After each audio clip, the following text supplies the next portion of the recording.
Tonight is the first in a series of what we're calling Ebony Icons, and it's a monthly series that's dedicated to exploring the lives of some of LA's most influential Black LGBT movers and shakers.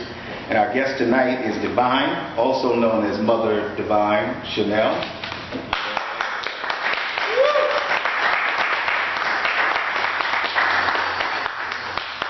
And she is Devine, and she is the mother of the house of Chanel. And I have this image imprinted in my mind of the Pride ball that I went to. I think I was up until 6 o'clock in the morning for that ball. And Mother Chanel came out with Chanel, and nothing else but Chanel on her body. And I think I have a little footage of that, but we won't show it tonight. It was off the chain. It was amazing. It was amazing. So she got me that night on that. That was amazing. You got to do that again, though. Yeah, that was amazing. I want to go ahead and open up just to get a sense. You've supported in the meantime for a long time, and we appreciate you for that. You have done a lot of work in the community that some of us know about and some of us don't know about. You know, your life goes beyond the house and ball community. There are things that you do in your day-to-day life that we don't know about because we're not involved in, you know, what Mother Devine or Devine does on a day-to-day basis. We don't know what makes you happy. Some of us, we don't know what makes you sad. All we know is that when we see you out, you're fierce. And when you do your shows, you turn it out. And so we know you for that. So tonight, what we hope to do is to get a real sense of who you are, what makes you happy, what makes you sad, what kind of person are you, you know, when you're not in the limelight.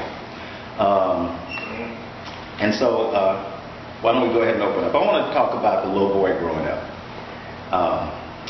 So talk a little bit about the little boy growing up and what it was like to be in your family, and then maybe a little bit about what it's like now. Okay. Good evening, everyone. How are you? Let's see. As a child growing up, things for me were different, but I believe I was very lucky. I had a strong friend base. So going to school, of course, you had people that said this and that and the other. But I had so many friends that like took such a strong hold to me that it was never really a problem for me. Like, you know, some people say something and immediately someone would take up for me. And then I have sisters and brothers as well that were, you know, they were very supportive of me as a person, regardless of what I decided to do with my life, who I decided to sleep with, or regardless. They just had unconditional love and definitely were like fighters for me. So growing up, it was, you know, I wasn't out. I didn't actually come out until I was maybe 17. I went to school, just a regular little gay boy, slightly feminine. I didn't do sports or anything. I ran track and played a little bit of tennis, and that kind of rubbed off into this lifestyle as well. So I still play tennis now. Going to school, I was definitely an academic scholar. Graduated with a 3.8. I was valedictorian of my junior high school class. I went to school a couple of places. I went to school out here in Los Angeles, and then I ended up finishing school in Long Beach at Long Beach Wilson, moving on to Long Beach City, and then off into state. Wow. You said that your family was then really supportive of you and being the gay boy.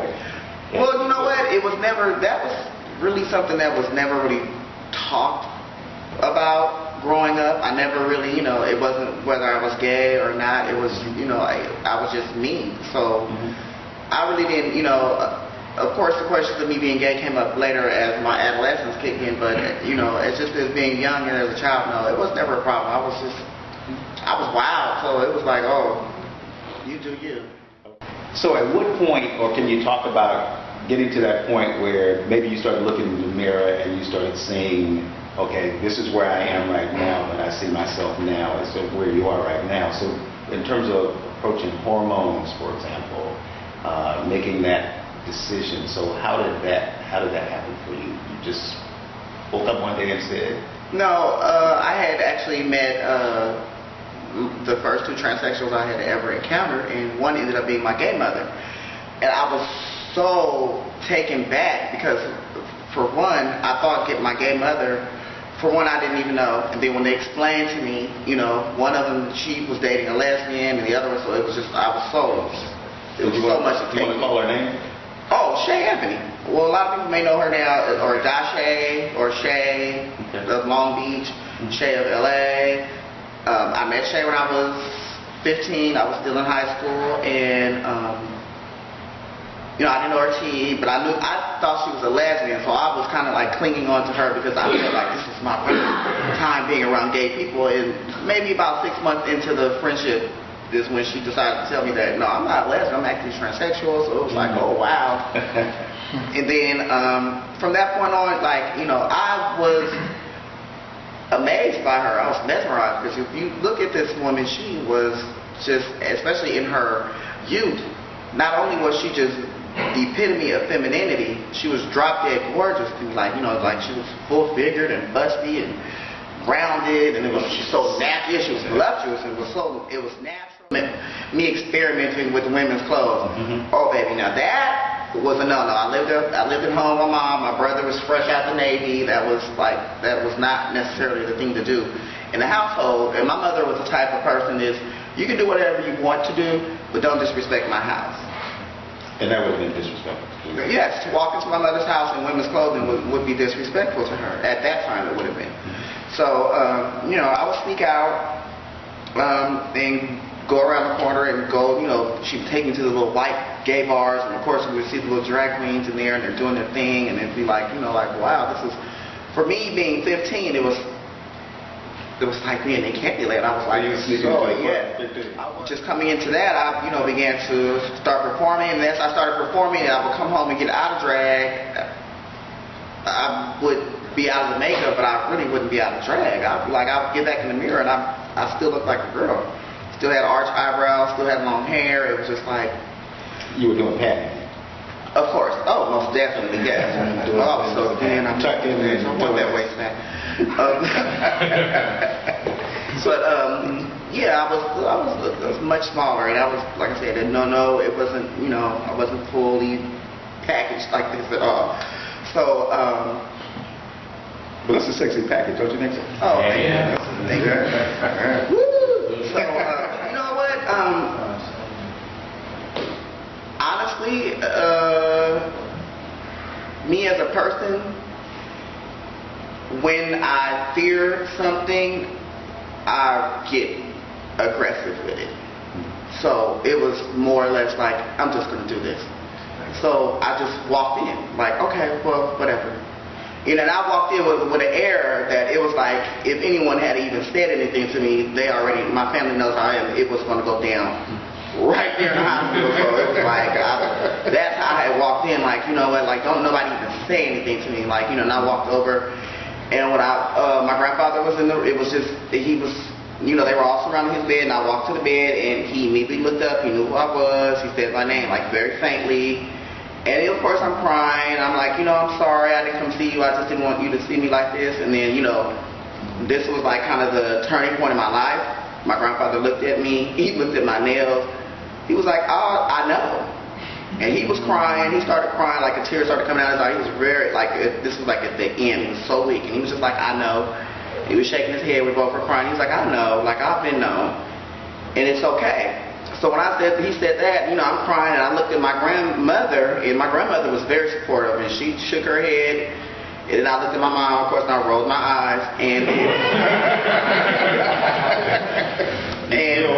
oh yeah, I was still a little bitter with her then, but that was kind of like a turning point for me because I was like, well, once my grandfather said it was okay, that was the man of this family, and that was the only thing that I was holding out. I didn't want to disrespect him or embarrass him, so that was the only thing that was holding me back from going ahead and just turning over this whole leaf. So once he said it was okay, I was still the same person. So no, the feeling, I don't think that any feeling as far as sexually has changed for me. Maybe I might have more sensitivity breast-wise. Are you a versatile type?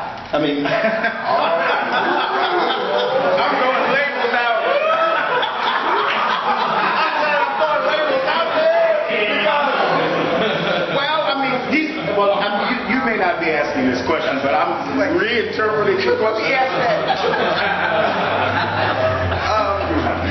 well, you don't have to answer that question. I'm eager to answer questions, and that's what I want to do. I told everybody I'm going to But can I give you a story, and that's exactly you know where mine's coming from. I'm reinterpreting because the assumption is that because you become, you step into being transgender and just awareness of who you are, and you actually start to do the hormones, you do all the things, and you become this fabulous woman that you are. The assumption is that you're looking for a man, and you want to play the sort of traditional female role. Of course. Okay, Of course. Yes, of course. So my thing is, I go by the law of nature. Okay. So if I'm with a man, then I'm the woman. If I'm with a woman, then of course it's the opposite. Because she's nothing she can do to me. With me, people are so, everybody has that within them. Everybody has a snap point. Some people are sooner than others. But everybody has a point where you get to a point within your life or within a situation where you're like, this is it. No more. So, I'm very clearly spoken, I would say, and I can be cutthroat.